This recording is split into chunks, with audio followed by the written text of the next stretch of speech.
Hindi ko na magawa eh. Hindi ko na magawa dahil hindi na ako pinapayagan lumapit, hinaharang na kami. How would you address naman yung mga posibleng ma-turn off na, ay ano ba yan, kapatid niya yung nakaupo, bakit niya kinikriticize, ba't di na lang niya tulungan?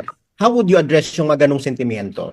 Yes, maraming sentimiento ganyan, higit sa lahat sa mga Ilocano. Sabi ko, intindihin na lamang ninyo ako, ang apo lakay natin, ang aking ama. Hindi ganyan, hindi mapaghigante, hindi nang aape ang nanduduro. Kaya hindi ko talaga matanggap na yung mga advisor sa palasyo, ganyan ang ginagawa. At pati yung kapatid ko ay nadadali. Kung tutuusin, ang aking ama, ang sabi sa akin, alalayan mo yung kapatid mo.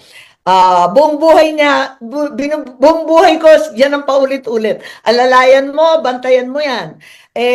Hindi ko na magawa eh. Hindi ko na magawa dahil hindi na ako pinapayagan lumapit, hinaharang na kami, at kung ano-anong sinasabi tungkol sa amin.